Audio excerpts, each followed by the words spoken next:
நியூசிலாண்டில இப்போ summer season ஆரம்பிக்க போதுங்க. ஸோ அதுக்கு வந்து பார்த்தீங்கன்னா, நான் நெறைய செடிங்க வாங்கியிருக்கேன். அதுவும் நம்ப ஊர் காய்கறிங்கலாம் நான் வாங்கியிருக்கேன். ஸோ என் கார்டன் வந்து கொஞ்ச நாள்ல நான் செட்டப் பண்ண போறேங்க. ஸோ என்னென்ன செடி வாங்கியிருக்கேன்னு பார்க்கலாம் வாங்க.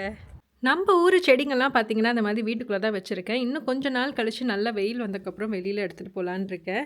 ஃபர்ஸ்ட்டு வந்து பார்த்தீங்கன்னா, இது வெண்டைக்காங்க. இது வந்து ஒரு டைப் ஆஃப் பச்சை மிளகா.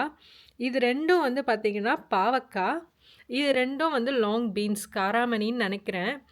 இது 2ம் இங்க இருக்கிறது பார்த்தீங்கன்னா, குக்கும்பர் அண்ட் இது வந்து தக்காளி. இந்த வருஷம் 2டே 2 தக்காளி செடி தாங்க வைக்க போறேன்.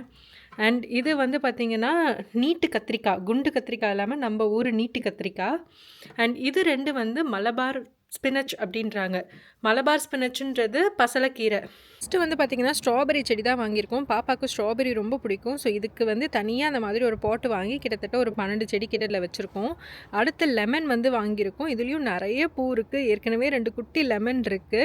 நெக்ஸ்ட்டு வந்து பார்த்தீங்கன்னா, வாழை மரம் வாங்கியிருக்கோங்க. ஸோ நியூசிலாண்டில எந்த அளவுக்கு இத மெயின்டெயின் பண்ண முடியும்னு தெரியல. பட் வாழை மரம், வாழைப்பூ, வாழைக்காய் எல்லாமே எனக்கு ரொம்ப பிடிக்கும். ஸோ பார்ப்போம் எந்த அளவுக்கு வருதுன்னு. அடுத்து வந்து பார்த்தீங்கன்னா, ப்ளூபெர்ரீஸ் வாங்கியிருக்கோம். இதுவும் பாப்பாவுக்கு ரொம்ப பிடிக்கும். அண்ட் மொளகால 2 காரமான வெரைட்டில மொளகா வாங்கியிருக்கேங்க.